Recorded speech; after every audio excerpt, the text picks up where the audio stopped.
আসসালামু আলাইকুম। এখন শুনবেন সংবাদ শিরোনাম। চট্টগ্রাম সহ দেশের বেশিরভাগ জেলায় মাঝারি থেকে ভারী বর্ষণ। 3 পার্বত্য জেলায় চরম ভোগান্তি, বিশুদ্ধ পানি ও খাবারের জন্য লাখ লাখ মানুষের আকুতি। ভোলায় রিং বেড়িবাঁধে ভাঙন, জোয়ার জলোচ্ছ্বাসে লোকালয়ে ঢুকে পড়েছে পানি, ব্যাহত হচ্ছে জনজীবন এবং জীবিকা।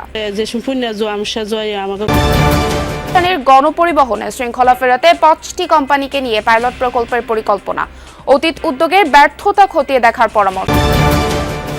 বিদেশি ঋণ শোধের চাপ কমছেই না, নতুন প্রতিশ্রুতি নেই গুরুত্বপূর্ণ 4 উন্নয়ন সহযোগীর, উদ্বিগ্ন নয় পরিকল্পনা কমিশন। এতক্ষণ শুনছিলেন সংবাদ শিরোনাম, এখন শুনবেন চট্টগ্রামে কয়েকদিনের টানা বর্ষণে চট্টগ্রামের বাঁশখালীর বেশ কয়েকটি ইউনিয়ন পানিতে তলিয়ে আছে। পানিবন্দী কয়েক হাজার পরিবার।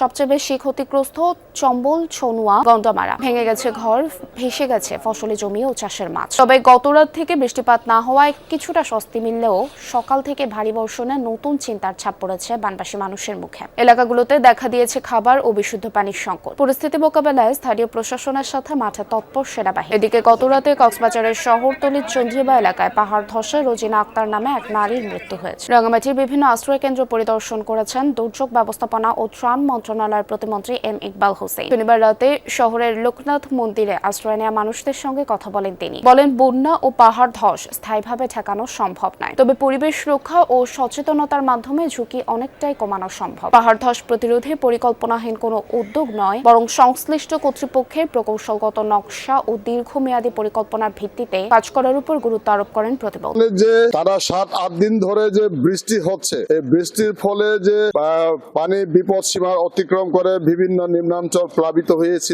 তো গতকাল থেকে রাত্রের উজারে বৃষ্টি না হওয়ায় কিছুটা পানি কমে গেছে, যার কারণে আপনি দেখতেছেন যে গতকাল কিন্তু এই পুরা হোটেলটি পানির তলে ছিল। আজকে পানি নেমে যাওয়ায় তারা কিন্তু আরেক সংগ্রামে নেমেছে। এই যে পানি নামার পরেও তাদের যে একটা দুর্যোগ, একটা সংগ্রাম, যাদের ঘর বাড়ি তলিয়ে গেছে, যাদের ঘর বাড়ি সংঘর গর্ভে বিলীন হয়ে গেছে, তাদেরকে আবার নতুন করে ঘর বাঁধতে হবে। আর যাদের প্লাবিত তারা আবার এই যে পরিষ্কার পরিচ্ছন্ন করতেছে। তবে আমি একটা জিনিস জানিয়ে রাখি, এখনো কিন্তু শঙ্খ এবং মাতামহরী নদীর পানি কিন্তু বিপদ সীমার উপর দিয়েই বইছে। যদি বা আজকে রাত্রে বৃষ্টি না হওয়ায় প্রায় 10 ফিটের মতো পানি নেমে গিয়েছিল।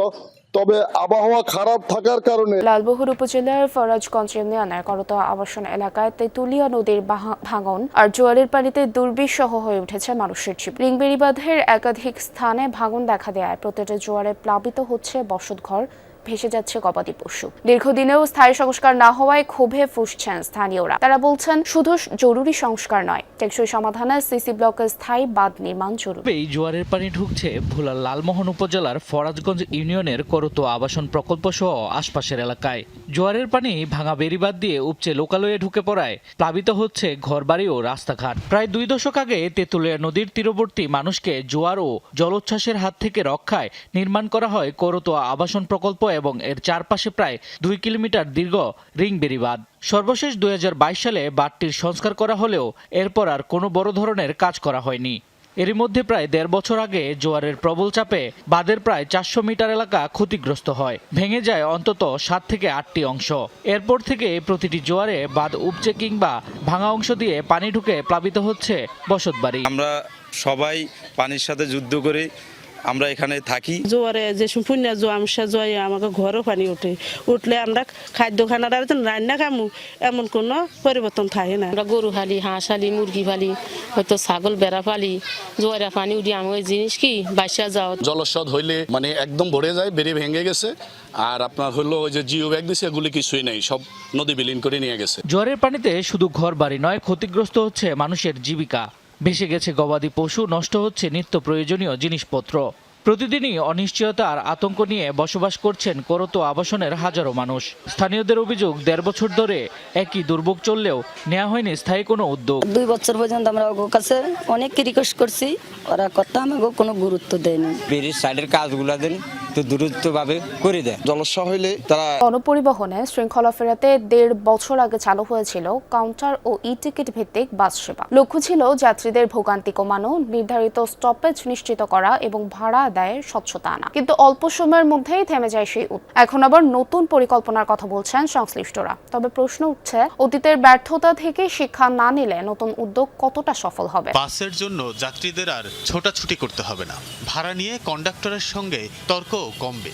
নির্ধারিত স্টপেজ ছাড়া যাত্রী ওঠানামাও 2025 সালের ফেব্রুয়ারিতে রাজধানীর গণপরিবহনে শৃঙ্খলা আনতে চালু হয় কাউন্টার ও ই-টিকিট ভিত্তিক বাস সেবা। 26টি কোম্পানির বাসকে 4টি জোনে ভাগ করে নির্দিষ্ট রুট ও রং নির্ধারণের উদ্যোগ নেয়। কয়েকদিনের মধ্যেই থেমে যায় সেই উদ্যোগ। শুরুতে কিছু কাউন্টারে টিকিট বিক্রি হলেও পরে সেগুলো উধাও হয়ে যায়। বাস চলতে থাকে আগে, এখনো যেখানে সেখানে যাত্রী ওঠানামা করছে। ট্রাফিক পুলিশের তৎপরতাও মানছেন না অনেক চালক।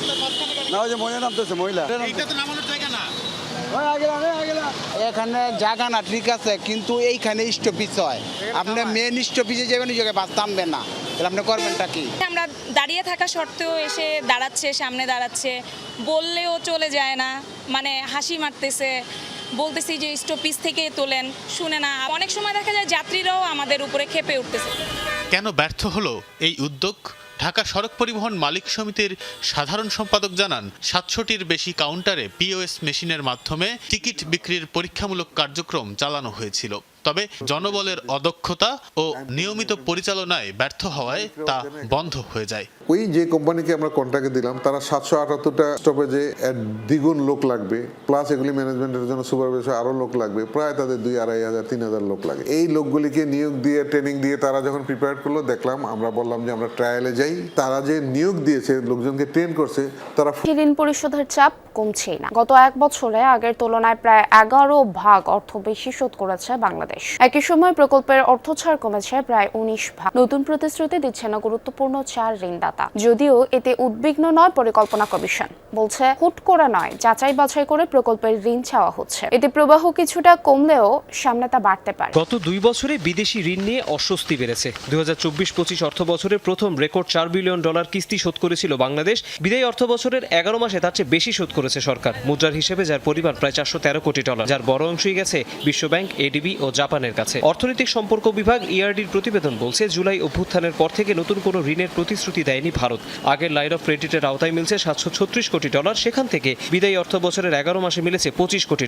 নতুন কোনো ঋণের প্রতিশ্রুতি দেয়নি রাশিয়া। অর্থ এসেছে শুধু রূপপুর পারমাণবিক বিদ্যুৎ কেন্দ্র নির্মাণে। আগের নেয়া ঋণের $43 কোটি ছাড় করেছে জাপান। সারা নেই বেইজিং ভিত্তিক এশিয়ান ইনফ্রাস্ট্রাকচার ইনভেস্টমেন্ট ব্যাংক AIIB'র। তবে কয়েকটি দাতা সংস্থার সাথে মিলিয়ে কনসোর্টিয়াম ঋণের ব্যাপারে আগ্রহ আছে সংস্থাটি। ফরেন লোনটা আমরা নিতে কোনো অসুবিধা নেই। আমি দেখি যদি সেটা ভালো উদ্দেশ্য হয়, সেখানে যদি রিটার্ন অন ইনভেস্টমেন্ট, আমি যদি $1 খরচ করে $5 আমার রিটার্ন